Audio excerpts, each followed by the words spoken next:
Welcome back to Fox News on the Hill Live this Sunday morning. You know, rising crime and increased gun violence in D.C. has many residents on edge. This week, there was a big development. D.C.'s council passed the Secure D.C. crime bill.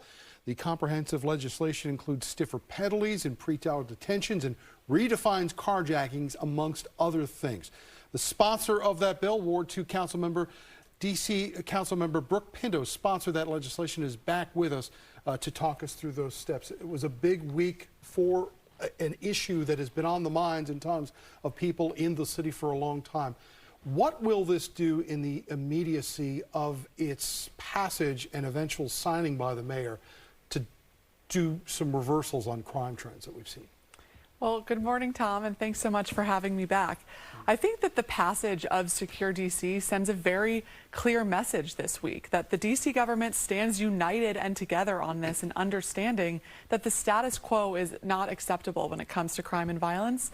And there are dozens of interventions in Secure D.C. that are going to drive down crime and violence and keep those numbers low, whether that's ensuring that we can go after these illegal firearms that keep flooding our streets, prosecuting carjacking cases, and things like setting up a hospitality training program in our D.C. jail so that when folks come home, they have the skills they need to be successful. It's always great when the adults can talk about legislation and come up with plans, but if the kids who are involved in a lot of this juvenile crime don't get the message that you can't do this stuff anymore, how effective is that message if they believe that if you do these things, you're going to get caught and there are going to be penalties for actions like this?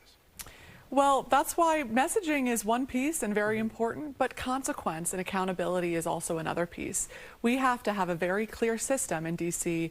that says we are going to support you if you are missing school, if you are engaged in troublesome behavior. We're going to see how we can help and support. And if you continue to engage in that behavior, there's going to be consequences, and be very clear about that, because that's how the message gets spread among our youth. And language is important. I noticed throughout this debate, the word consequence was used a lot more than the word punishment. Why was that important?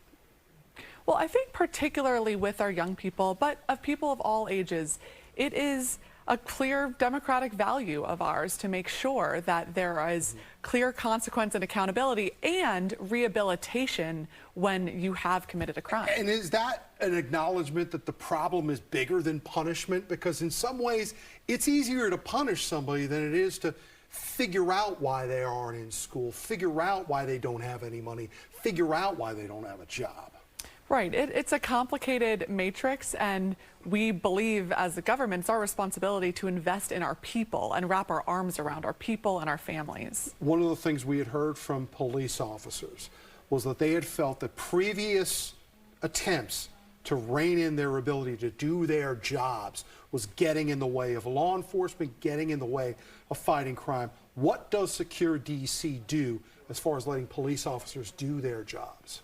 So police were a big part of this process at every level of our police department, from our chief to our commanders to rank and file officers, and asking them what it is that you need and how can we support you. One clear way is through our body-worn camera review.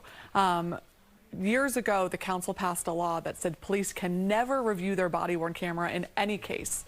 And that was undermining their ability to write thorough and accurate reports. And so we've changed this in Secure D.C. to say, unless it's a serious use or deadly use of force case, then police can review their body-worn camera footage before they write the reports. Operational things like that really support our department and make sure they have the tools they need to keep communities safe. It is a hugely important piece of legislation, and that's not a word we use all that often, but it's something a lot of people have been talking about, not only in D.C., but throughout this region, because as we know, a lot of these criminal justice questions are interconnected across the jurisdictions. Councilmember Brook Pinto joining us live this morning. And as